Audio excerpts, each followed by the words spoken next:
What's happening, everybody? JayShockblast here, and we are back to do my top 10 characters in LEGO Marvel Superheroes 2. I had already done this video, but the audio is super glitchy, so I decided to record it again.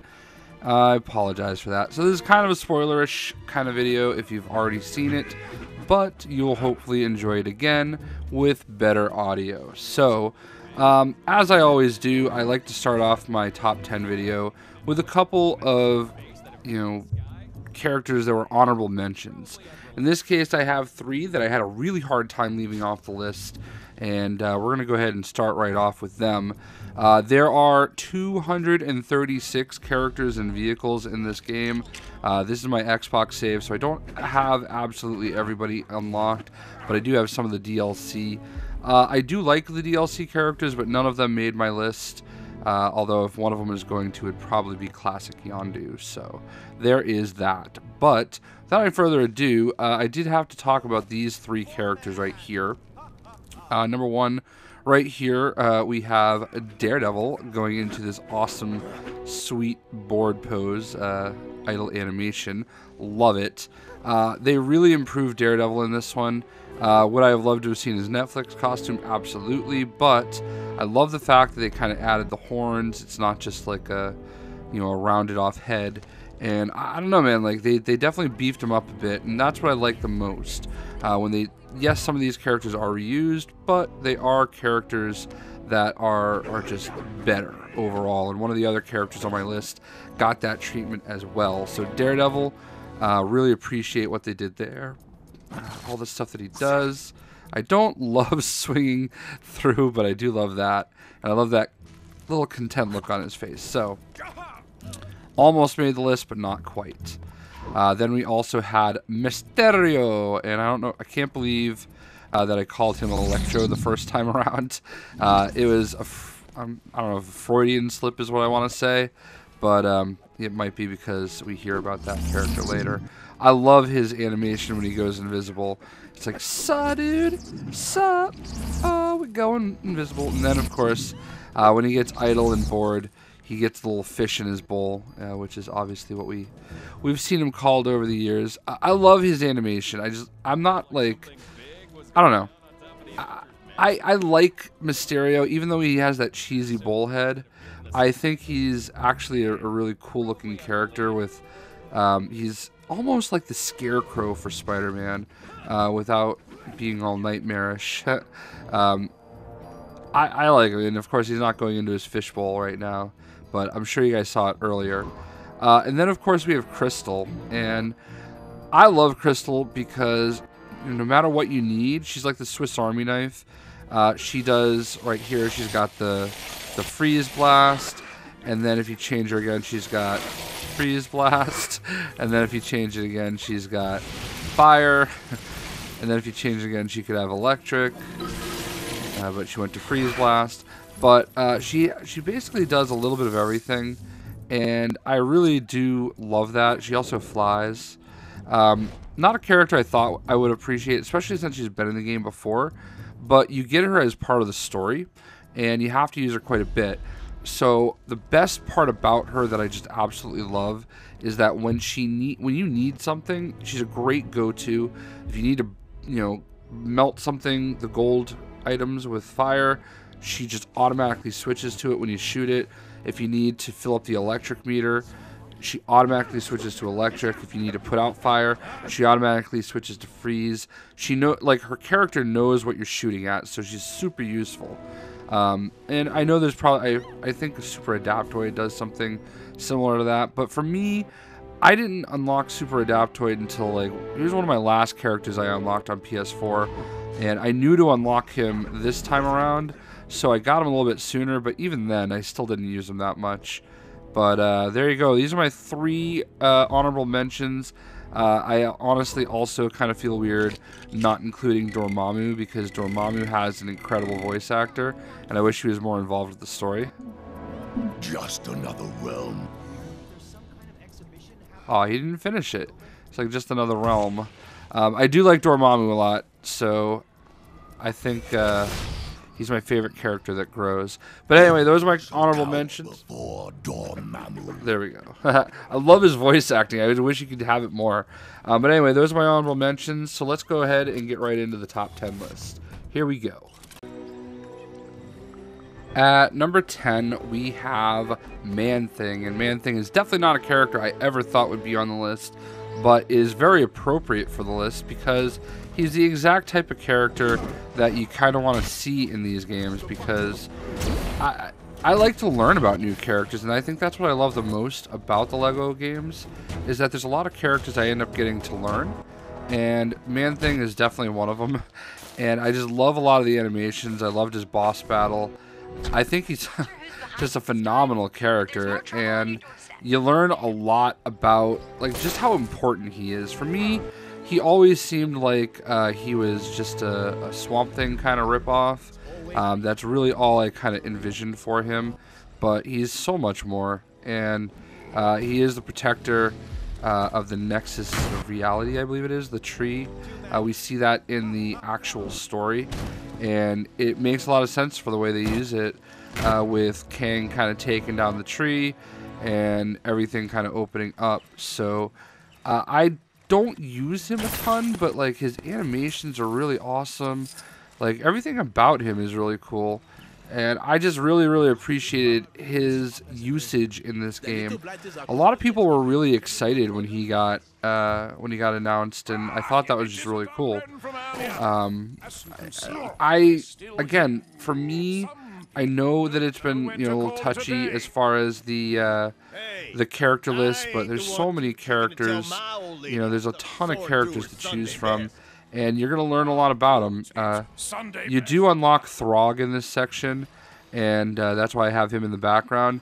And he's kind of another character that I thought would be cheesy, but I ended up liking quite a bit. So, but at number 10 on my list, we have Man-Thing. At number 9, we have a kind of a split decision. Basically, these are the same character. You have Hobgoblin and you have Green Goblin. They do the exact same thing, and I like them both for the exact same reason. I didn't want to like flip a coin and say, oh, I'm going to take Hobgoblin over Green Goblin, because I know that's basically the direction I would lean, is Hobgoblin. But Green Goblin is, I love my story for how I unlocked him, because as frustrating as it was, and I love it when they sync up like that, but as frustrating as unlocking Green Goblin was, the story is a fun story to always share. I do not want to move them, and I love it when they sync up this way. Hobgoblin, you unlock during the, is it Kree you're looking for quest, I think? He's the character's token. So before you do any races, I would absolutely unlock Hobgoblin. Simply because I feel like the goblins are the best for doing races, and the race to unlock Green Goblin, which you can find up here in Hydra Empire, this race right here, one of the worst experiences I have ever had in video gaming, teamed up with one of the best experiences I've ever had in video gaming. So that race is awful. It's very unforgiving. It's very punishing. I would say if you don't have Green, well, obviously you're not going to have Green Goblin to unlock Green Goblin, but if you don't have Hobgoblin yet and you want to try it, I would try it with Starlord. That is what Arthur Parsons himself recommends. He has also said that there will be a patch that makes it a little more forgiving.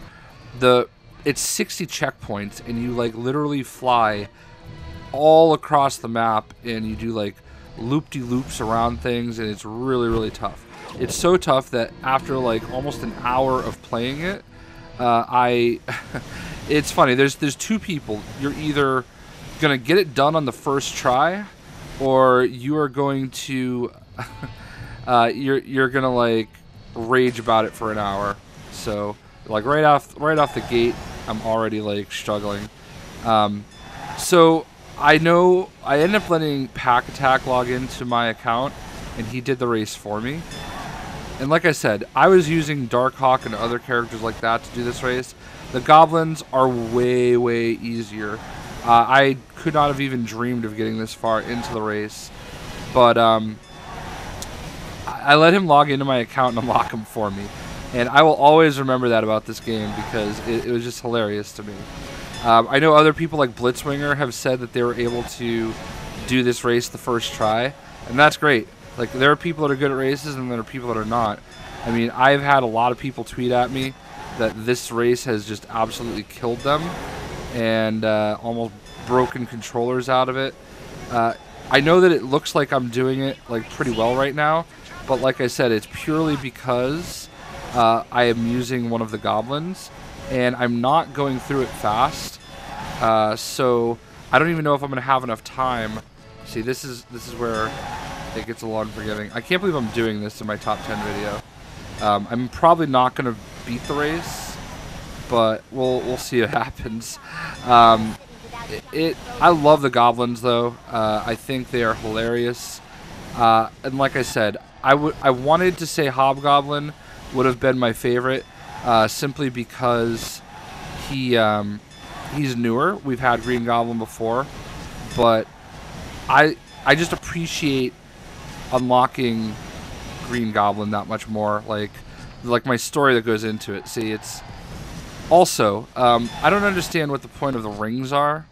The rings around, like, you can't actually go through those. See, I'm gonna finish the race, but I'm not gonna finish it in time to unlock Green Goblin because look at these checkpoints. Like, I know it can be done, but like, yeah, see, I didn't even beat the race. So like, when you do that over and over and over and over again, it gets to be so frustrating. And yeah, so I had to show you. Like, I'm sure there were points that I could have like sped up. Actually, it doesn't even look like they do the speed up motion. Oh, there we go. There are probably moments where I probably could have tried to go a little bit faster, but when you get to that last point, it's so easy to miss the checkpoints. But when you do unlock them, and guess what? There's cheat codes. It's just a satisfying feeling. So I was satisfied knowing that Pack Attack did it for me, so shout outs to him. And at number 9, we had the Green Goblin and Hobgoblin. At number 8 on my list, we have Starlord. And Starlord is somebody that I just mentioned as a character you might want to do races with. As I did that Green Goblin race. You unlock him literally in the first chapter of the game. And there are 2 variations of Starlord. We have this version from the movie. And then we have this version, which is coming in some kind of a new animated short that they have going on. You can press the left bumper, and it will turn his helmet on and off for either version. When I initially saw the gray version, I was like, where is this from? I don't remember that. But that is exactly what it is. It's a new animated series, and he's got the gray version. It is also in one of the Lego sets. A lot of these characters are obviously going to be based on their variations in the Lego sets. And you can also unlock the Milano. But what I love about Starlord is his animations. I love his flight. He is very, very easy to use when he's flying. Definitely a lot easier than any of the other flight characters like a Darkhawk or like a Thor or literally anybody else that flies. He's just smoother. So I think when it comes to races, he might be a character you want to consider as well. But that is just one aspect of what makes him so great. And areas like this are perfect to kind of show it off. And in this video, you're also going to learn how to basically get an achievement, Dancing in the Moon Night.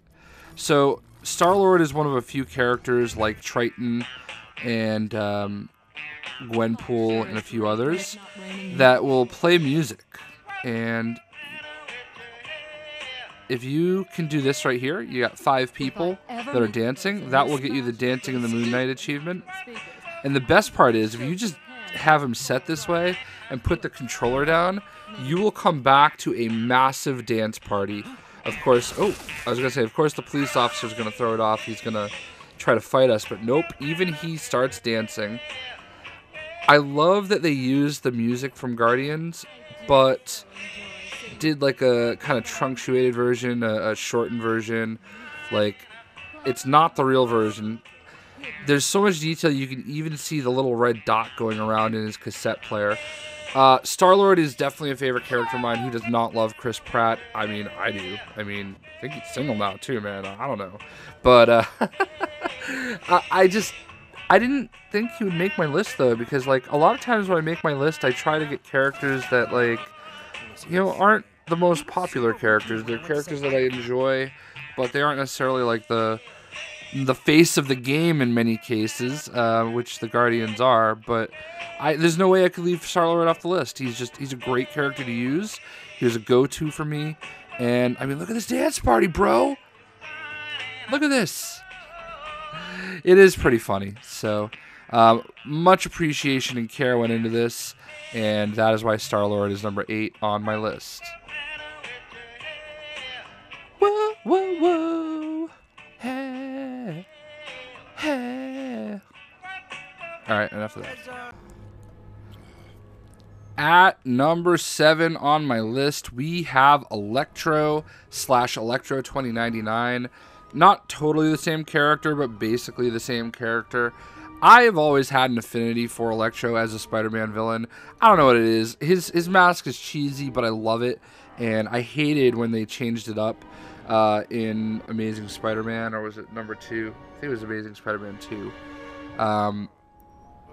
I couldn't believe that they would change it. It's such a classic costume, and I love it. And what I love about Electro is that he does fly, and he does electric. Now, with Thor, you have to hold down the circle in order, and he goes through an animation, and we'll see that later. Spoilers. He goes through that animation where he gets that electric power, and Thor is the suggested character anytime you come up with an electric panel that you have to do something with. But I used Electro a lot because you don't have to go through that extra few seconds of animation. Now, Electro 2099, I absolutely adore this costume. This might be the best looking character in the game as far as I'm concerned.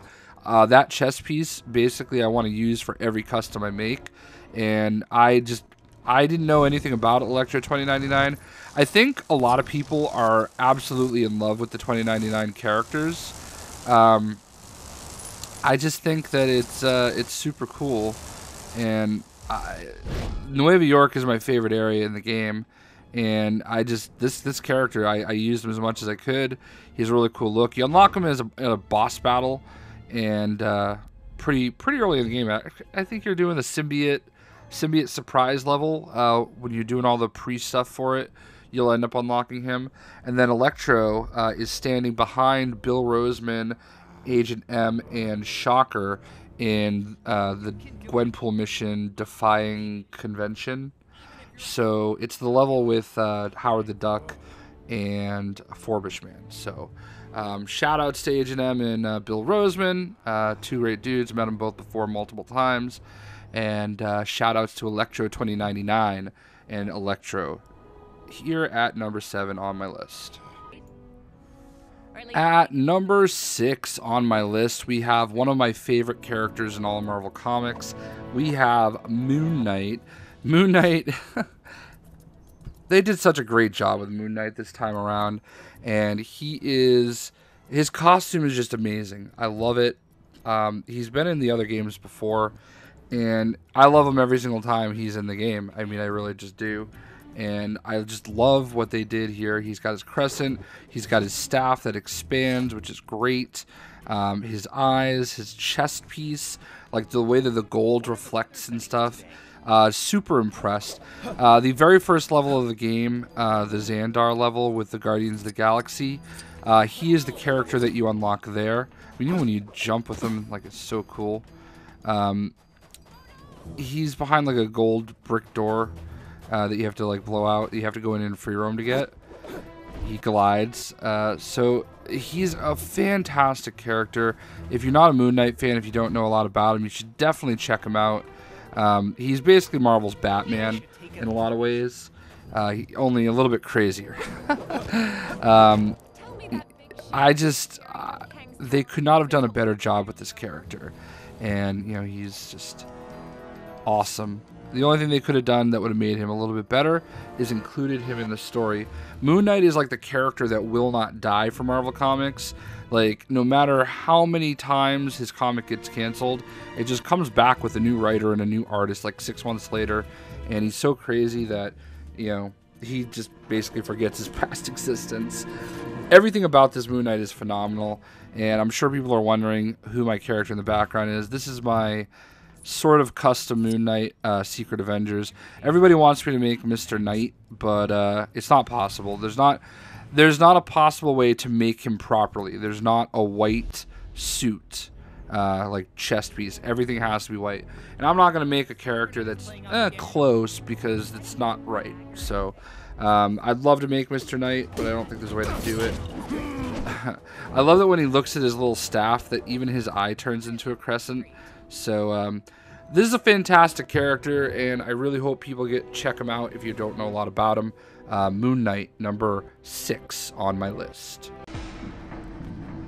At number 5 on our list and number 1 in our hearts, we have the dynamic duo of Lockjaw and Cosmo. And I'm going to tell you, I know that I'm basically doing a 2-for-1 here at number 5, which basically makes everybody slide down a slot, but to me, the dogs are basically the same character in their own way. They do completely different things, but they are joyous. Now, I will say that people that followed me in making the videos for Lego Batman 3 will probably remember I was not too keen on Crypto or Ace the Bat Hound being involved as unlockable characters. And you know what? These characters here actually play a pivotal role in the story, so they make so much more sense, and they're not side characters anymore per se. I mean, I guess Cosmo still kind of is, but Lockjaw is not. Lockjaw is one of the best things to come from Marvel's The Inhumans. Look at the joy on his face when he's running. This is everything that a Lego game is supposed to be with Lockjaw and Cosmo. I mean, quite frankly, I could have put either one of them number 1 on my list and been completely happy with it. And number 1 on my list is obvious, and is, quite frankly, one of my favorite Marvel characters of all time. So, you know, that says a lot. The design for this character, and both of them, is possibly two of the best designed characters that TT Games has ever done. These two characters are fun to play. They're not useless. Like, for a lot of the animals, they don't do much of anything other than run around and do stuff. But, you know, Cosmo is telepathic. He scratches himself. He can do some shattering stuff with his bark. And he's hilarious. If you don't know enough about anything about Cosmo and why I appreciate him so much, Cosmo was in Guardians of the Galaxy. He's kind of like, he was in the collector's area. He is the guardian of Nowhere. He runs Nowhere. Nova, Richard Rider meets him during, I want to say, Annihilation, the first time they ever go to Nowhere. So obviously that's a big reason why I love Cosmo. He's a pivotal part of Guardians of the Galaxy and especially Nova. Very good friend, me think. He's the Russian Astro Dog. I don't have a good Russian accent. And Lockjaw, I mean, oh my goodness. Just the absolute joy in their faces. Like, this is, I could sit here and rave about them forever because they're just amazing, amazing characters. And this, to me, is what Lego games are all about, and I love it. So I do want to share a personal story from when I was at New York Comic Con. There was a panel for Lego Marvel Superheroes, and up there were, you know, Arthur Parsons from TT Games. You had Bill Roseman, the host. Agent M hosted the panel. There was also the gentleman, Peter, I think his name is, that Siforowitz. I'm probably saying it wrong. The voice actor for Kang, awesome dude, just great talent. He was there. There was somebody there from Lego, so it was a big panel for Lego games and Marvel games here. And they had a question and answer session, and a boy came up and asked Arthur Parsons, you know, whether he would be able to create his own dog in the game. And I saw the heartbreak in Arthur's face when he had to tell the boy no, because the boy wanted to make a dog that was his dog in the game. And I would love to make Thor. I would love to make a boxer in this game. You know, I'd love my dog to be in this game. And that was such an amazing question. And Arthur had to let him down and say no. And I felt so bad for Arthur in the moment. But the story ended well because the dude that was there from Lego ended up giving him a Guardians of the Galaxy set. So all's well that ends well. But I mean, I have to stop gushing for a second and just thank you, TT Games, for making these two characters amazing. I guess maybe I'm getting old and stuff, but off the hook for Ace the Bat Hound and Crypto, because I understand now. I understand better. It's not about me all the time, and these are characters you should love. So number 5 on my list are Astro. I'm not Astro. God, why do I always say Astro? Astro's from the Jetsons. Cosmo and Lockjaw. All right, let's go to number 4. At number 3, we have the Mistress and Goddess of Death. We have Hela. Now, maybe I'm riding an all-time high after watching Thor Ragnarok, but I absolutely loved her. And Cate Blanchett did amazing. I love the design. I don't know if I said 3. This is actually number 4. She's phenomenal, and they did an amazing job with her in this game. Her animations, you can see her coldness and ruthlessness. Even with the teddy bear, when she busted out, she's like, almost like murders the teddy bear after she kills it, or kisses it. Like, I love that. I love that animation. I love everything about her. She's phenomenal. I thought she was an amazing villain for the movie, and not only that, I can live with the retcon of her origin story. I'm not going to get into spoilers, but who her parents are, father is, not the same as it is in the comics, but she's awesome. Everything they did about her is great.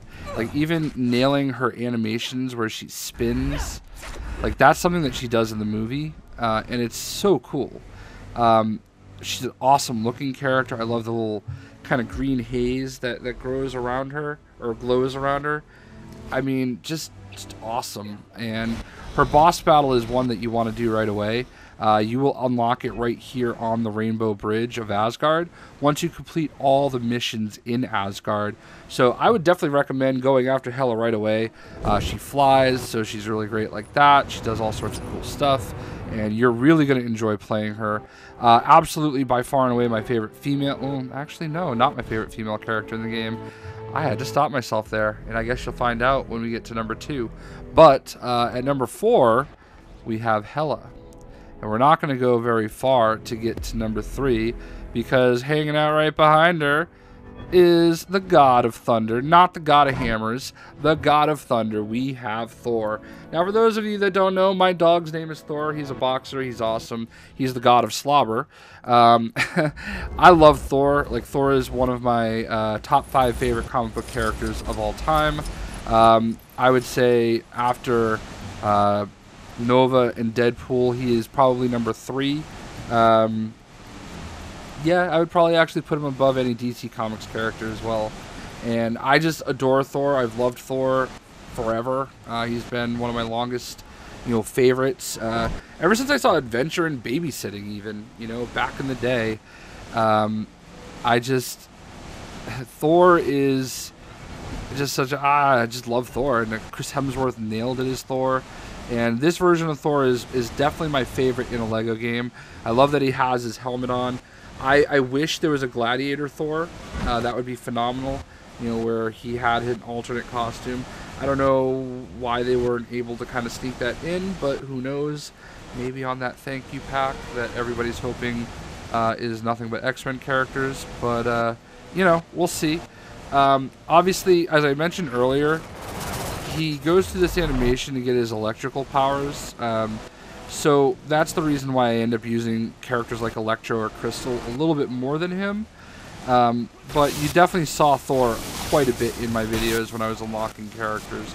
I know this is probably giving people like epilepsy or something. I don't know what I'm really saying, but I love the Rainbow Bridge. It's too bad you can't go through it. Like, there's nothing that you can actually do to go through it, but I love this. Asgard is, Nueva York is definitely my favorite area. Asgard is definitely my second favorite. Obviously, a very big take from the movie, with it being in ashes. Again, it's kind of spoilers, but at number 3, we have Thor. You shouldn't be surprised. Hela and Thor, a great sibling rivalry, if you will. Let's move on to my top 2. At number 2 on my list, we have neither of these characters. Miles Morales, Spider-Man, and Howard the Duck are 2 characters that are loosely related to my number 2 character, because of 1, Miles is being stalked by her, and 2, Howard is where she first appeared. That is right, the unbelievable Gwenpool. I have them this way because I'm hoping she does her intro line. Yeah! Make way for the unbelievable Gwenpool. No relation to either of them. Haha, I love it. Love it, love it when she does her introduction. Gwenpool is not Gwen Stacy, and she is not Deadpool. She is Gwenpool. Gwen, P-O-O-L-E. That is her name. She is from our universe. She's a comic book fan. That's her secret power. Her secret power is knowing she's in a comic book, and knowing that the writers are not going to kill her, and knowing that everybody that she absolutely destroys is a comic book character and not real. So that is how she copes with it. The funny thing is, I've heard that one of the reasons, obviously, the whole Marvel trying to devalue, if you will, the X-Men characters is the biggest reason that Deadpool's not in the game. But one of the biggest reasons I've heard from a lot of people, including possibly some TT Games people, is that Deadpool is possibly too violent a character to be in these LEGO games, even though he's already been in the game. I will say Gwenpool is far more violent than Deadpool. I mean, she is every bit as violent as Deadpool. She literally murders indiscriminately because she's in a comic book and they don't matter. So I'm just saying that even though she's cute and cuddly and wears pink and all those things, and you would think that she's just this goofy character, she literally will pop a cap in anybody that gets in her way. So it is a funny dynamic to see, and she does. They did a phenomenal job with her though in this game. I think that Gwenpool should be the breakout character of this game. She should be one of the breakout characters of the Marvel Universe. Her book is fun and entertaining, and I do actually enjoy it quite a bit. It's one of the very few books that I actually read and look forward to reading. And one of the best things about her is she like sings her own theme song as she dances, just like Starlord.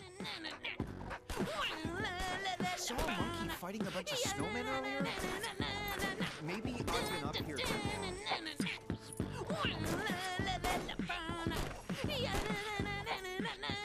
No matter how old you get, nothing beats walking through fresh snow.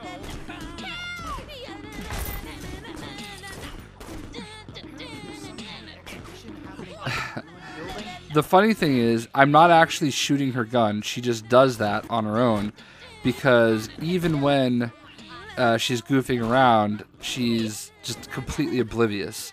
One of the best scenes that I've ever seen of her using her quote-unquote superpower of knowing she's in a comic book was when she was getting attacked by Jane Foster, the imposter Thor, who everybody just calls Thor in the comics.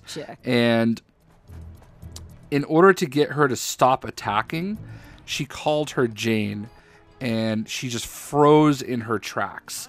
and you'd have to kind of read the arc to really appreciate it, because it was really a cool way of doing it. And I think that was one of the moments where I kind of fell in love with this character. So Gwenpool is fast rising as one of my favorite characters, and TT Games nailed it with her. They nailed her personality. Everything about her is phenomenal, and she's one of the narrators, so you're going to deal with her a lot. She has 10 Gwenpool missions. Once you unlock and complete the first 9, you will unlock the 10th one, which will occur right up on top of this building, Timely Comics, on the headquarters. That is where you'll also unlock Miles Morales, who she's obsessed with and stalks. And you also unlock Mysterio. So Gwenpool is number 2 on my list. It should not be a surprise who number 1 is going to be, but let's get right into it. To the surprise of absolutely no one, number 1 on my list is Darkhawk.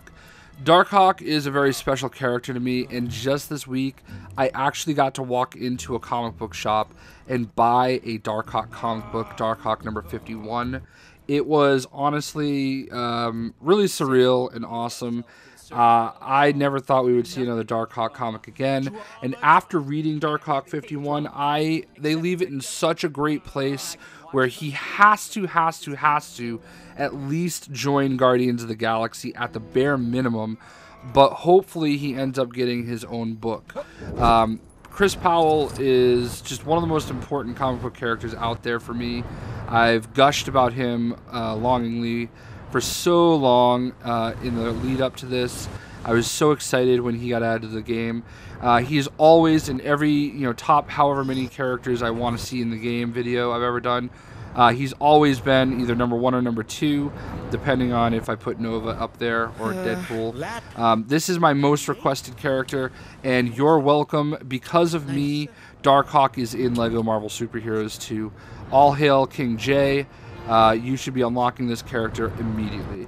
I like to joke about that. I did send Arthur Parsons and Phil Ring an actual Darkhawk action figure as a way of, I don't know, I was just being goofy. I thought it was funny, and I know they appreciated it because I talked to Arthur about receiving it, and he thought it was awesome. And to me, I love this character. When I was young, my dad and I walked into a comic book shop, and this is the comic book I bought. It wasn't even Darkhawk number 1. It was like Darkhawk number 5 or 6 or something. Back when he was out in the early 90s, you would see him with, Captain America and Daredevil and Punisher and Spider-Man, all these characters on the cover, and you would have thought that it would have been a way to really establish him. They did a great job with that. However, for some reason, he just fell by the wayside, and they tried to bring him back during War of Kings, Realm of Kings, Annihilation, all that stuff. Maybe not Annihilation, but War of Kings, where his armor Razor, has like its own default personality, and it's murderous. The Darkhawk and the Fraternity of Raptors were like a kind of like a, I don't know what to really call them. They were like the protectors of the Shi'ar Empire, essentially.